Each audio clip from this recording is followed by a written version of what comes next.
We are back. Sam Seder on the Majority Report on the phone. It is a pleasure to welcome back to the program of sorts we had him on a couple of times back in the Air America days. Wayne Barrett, he was a reporter for the Village Voice for, I believe it was 37 years. He has the author of 5 books, including 2 on Rudy Giuliani, and was an adjunct professor at Columbia Graduate School of Journalism for years. Wayne, great to have you on. Thanks for joining us. Great to be with you again, Sam. Great to be with you. So, Wayne, I think the last time we talked was probably about Giuliani. But let me ask you this. Did you, your book now, Trump Deals and Downfall, and it's been reissued on Amazon as an ebook. But the original now is I'm hearing stories of this is like World Series tickets with scalping of your book. That's right. My wife's friend had a book club, and everybody bought the book before the ebook was issued, and now it's called, by the way, Trump, the Greatest Show on Earth: The Deals, the Downfall, and the Reinvention. Lots of words for a title, but that's what it's called now. But at any rate, people at the book party from the book club had paid up to $400 for it. So it's a hot item, a lot hotter than it was when it came out in 1991, December of 1991. So let me ask you this. I want to get start. I want to definitely cover sort of the early deals, and much of what I know about Trump I know from your writing. But in 2012, let's just start here. In 2012, he had he sort of flirted with a run. He never sort of officially declared, but he was certainly in that sort of. I think the flying a balloon stage, and I think you'd written a piece back at that time, sort of outlining why he didn't run after all those years revisiting Trump. Give me a sense of why you didn't run then, and why you think he did this time around. Well, actually, he was flirting with it in 2011 for the 2012 race. And I did a piece. I was then at the Daily Beast, and did a piece at Tina Brown's urging that sort of went back to the old days and looked at some of the new issues that would have, I thought, exploded his candidacy. Now we learned that apparently nothing can explode your candidacy in a Republican primary, at least. But I thought that I had written in the book about 25 or so different mob associations that he had in his early business life. So I looked at some of the newer ones in his more current business life in that 2011 piece. And, he wrote a letter to Tina at the time urging her not to publish me, but she went right ahead and she was very supportive of the piece. But by the time I got it done, he had pulled out. I started working on it a month or two before he pulled out, but it was a brief flirtation. And the theory of my piece was that there were so many fresh scandals about him in terms of his business relationship. I looked primarily at the Trump Soho in Manhattan and at a Fort Lauderdale project in which a swarm of mob or criminal guys were involved, and I just detailed the relationships, the partnerships that he had in those two projects, which were pretty alarming, and how the depositors who were buying units in these apartments had essentially been defrauded. And so I thought issues like that would haunt the presidential candidate, and I thought it was the reason why he dropped out of the race. Well, we've now learned that you can add to the list and throw virtually anything at him, and it doesn't seem to affect his race-based candidacy in Republican primaries. It doesn't seem to matter what he's done. the facts aside, so long as he conveys the race-based message that he's conveyed his core constituency within Republican primaries. I doubt that it'll be the same in a general, but his core constituency is really only interested in that core message. You know, I got to say that's why I'm talking to you now, because my theory has always been that up to now, Trump's candidacy has been less about Trump and more about the Republican Party. And as we go into the general election, where he's going to have to present himself to what I refer to as normal people, as opposed to the Republican primary voter, that this type of stuff is actually going to have some resonance. Now, hope springs eternal, because what you outline in that piece. It's not just hope, Sam. We are reality based, and this is still the same country that reelected Barack Obama in 2012 with a very substantial majority. And so it's not just a matter of hope. We would have to have become another country than the one that elected Barack Obama twice, especially after 4 years of relentless Republican barrage against him in 2012. And I think we'd have to be a different country to do essentially the opposite thing and elect Donald Trump. So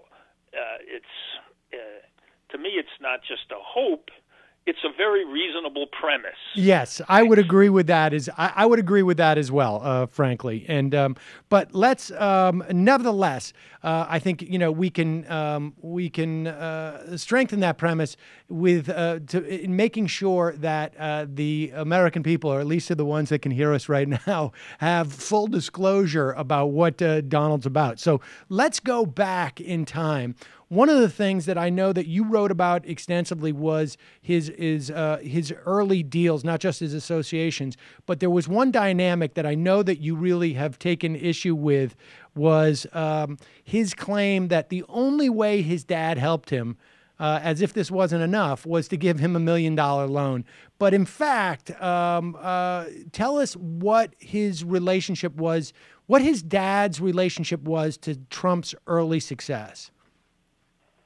Well, just imagine it. He was in his 20s or early 30s when he did all of his first deals. I actually had his tax returns for some of those period. I cite them in the book. He had a very small income. The book will tell you the dollar amount, but I had his tax returns. They had to be filed with the Casino Control Commission, and so I got them in the course of reporting the book. And there's absolutely no way that a bank would have financed the giant projects that launched his career, the acquisition of the Commodore Hotel and the transformation of it into the Grand Hyatt, the acquisition of the sites at maybe the most expensive location in America, right there at on Fifth Avenue in the Central Park for Trump Tower, which he began the acquisition of that in the late 70s when he was a kid developer. Well, all of these things, even down to Trump Plaza, his first casino in the early 80s down in Atlantic City, Fred Trump signed all the loan documents. Fred Trump introduced Donald to his relationship banker, Conrad Stevenson, at Chase Manhattan, and brought him to Equitable Life, which also had financed a Fred Trump project. So just, it's axiomatic that these projects would not have been funded if Donald Trump was standing there alone. Fred Trump, I tell the tale that when he bought the first parcels down in Atlantic City, and Fred Trump was opposed to Donald going to Atlantic City and doing casinos, but they ride down together in the limousine to sign the closing documents on the initial properties with all of these mob lawyers and mob guys that he was buying them from on the boardwalk. And, they think they finished the closing, and Fred and Donald, go out to the limo out in front, and they call out the window because Fred failed to sign something. They're not going to close the deal unless Fred comes back up and signs it. So just from a financing standpoint, the political connections that made the whole thing possible with the Beam administration, which was then, Abe Beam was then the mayor of the city of New York, and Hugh Carey was the governor. Both of those political associations were created by Fred Trump, and, he opened the doors to everything. Donald's first office in Manhattan, the rent was paid for by Fred Trump's corporation. There was absolutely nothing that Donald did in those days, in those early days of his career, that wasn't, whether the financing, the political connections, all of it was directly attributable to Fred. And Fred made it all possible. So, any attempt to diminish his role or to success or to suggest that he was a self-made man is just totally contrary to fact.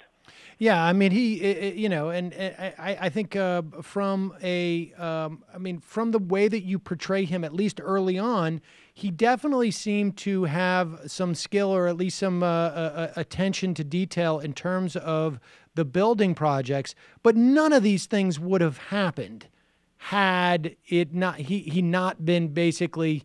The financing and the political deals, particularly in the context of New York real estate, are really you could probably find several hundred or thousand people who could walk in and fulfill the role that Donald did if he had his dad's backing.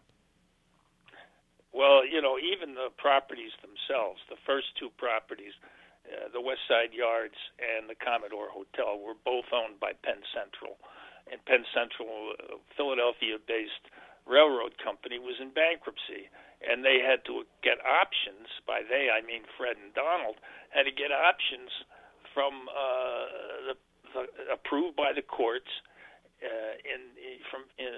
from Penn Central, and Fred was extremely instrumental in that. In fact, I tell the tale in the book about how the representative of Penn Central, before they decided to give Donald the options, came to New York, and who did he meet with but Fred Trump? And where did they go? They got in the limo and rode down to City Hall, and there's Abe Beam standing on the steps of City Hall to greet them and tell them, we'll give, tell Penn Central, which was, wanted the option to actually lead to a project, or they wouldn't get their payoff.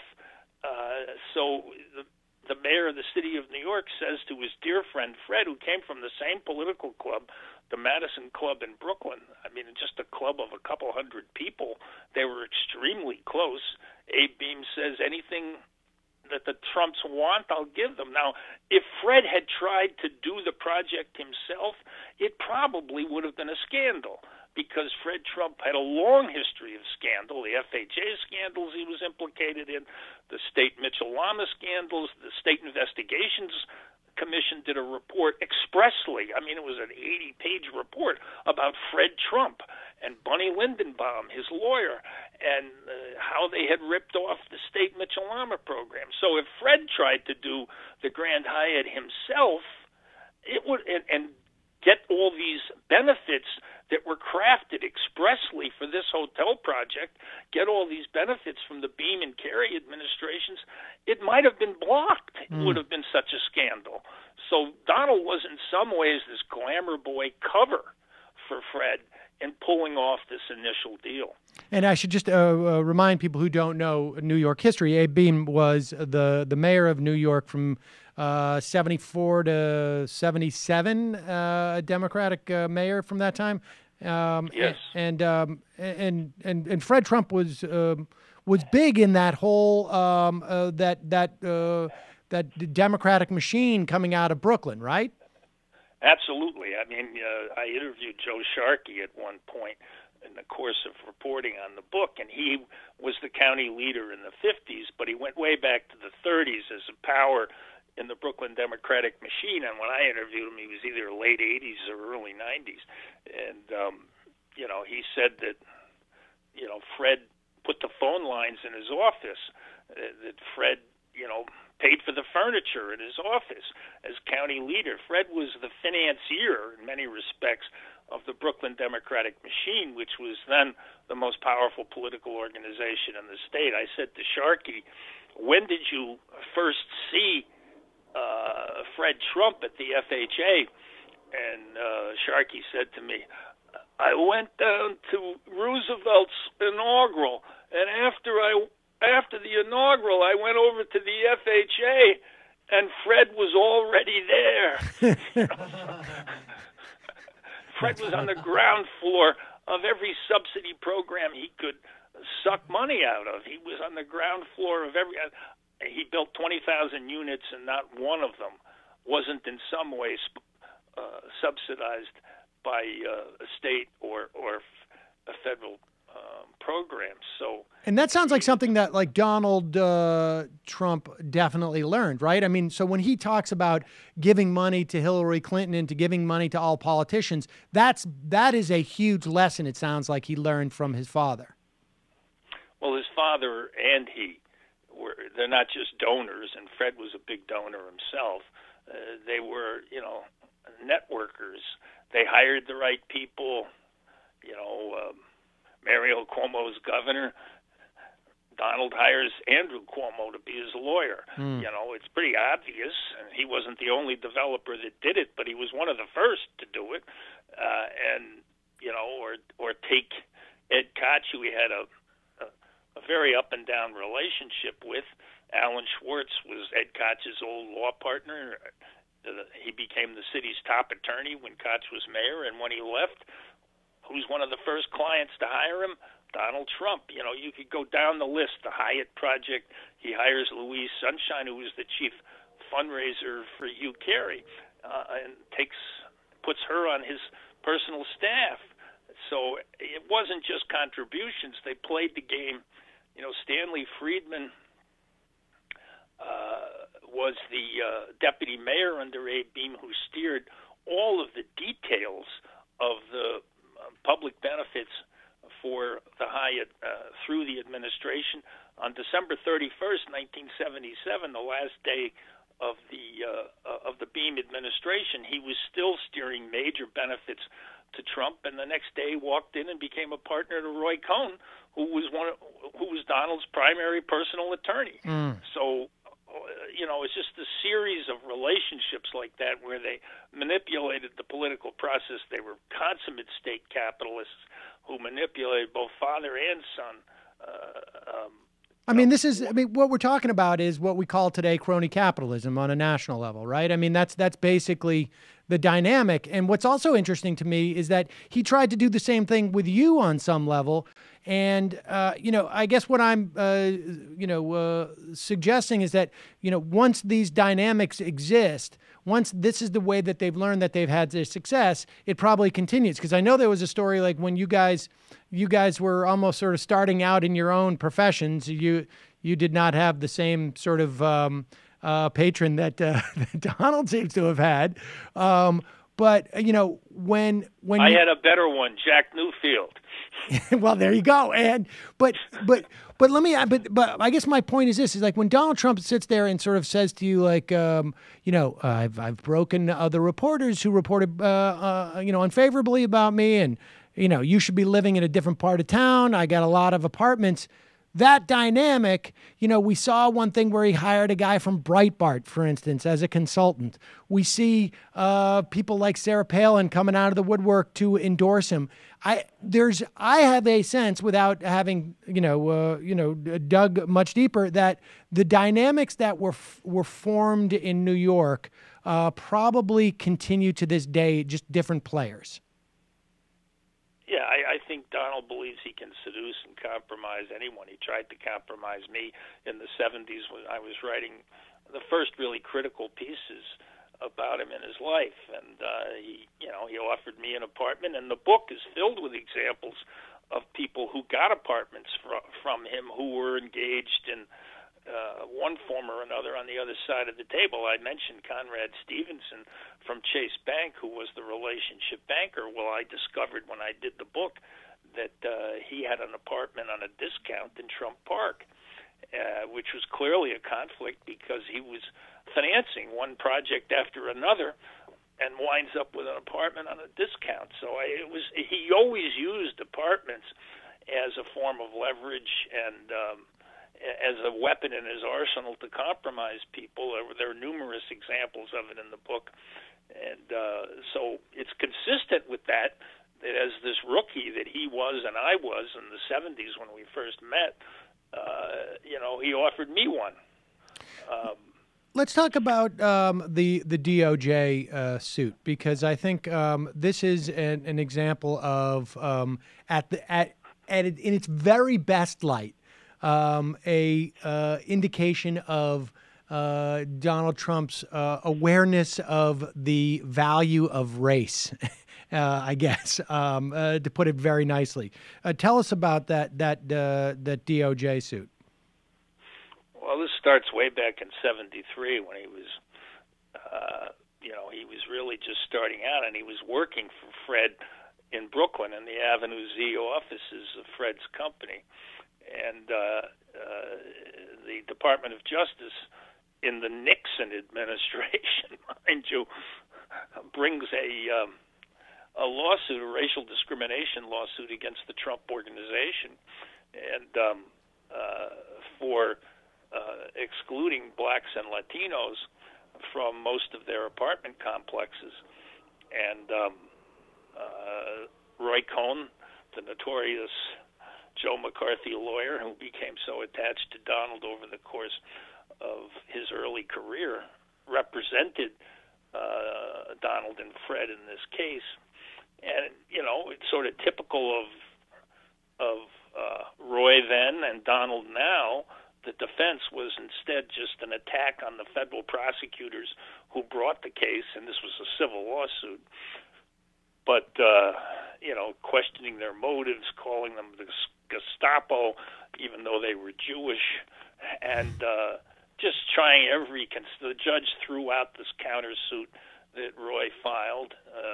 Donald claimed in the course of the lawsuit that he had nothing to do with the rental of the apartments, but as I pointed out in the book, and as I pointed out in stories in the 70s, he in fact sought a real estate broker's license from the New York Secretary of State at the same time, and had to file a sworn document saying that, in that he said that he was in charge of the rental of all of the Trump organization's apartments, and at the same time in sworn documents in federal court, he was claiming he had nothing to do with it. Early audacity. Well, tell us how the way that exactly what it was the DOJ was saying that they were doing in terms of excluding blacks and Latinos from their housing units. Well, they had a color-coded system of fines. Hello, you. I'm Sam Seder. Looking for smart progressive talk that is occasionally amusing? Well, subscribe to our YouTube feed. Subscribe to our podcast. Like us on Facebook. And just generally enjoy us.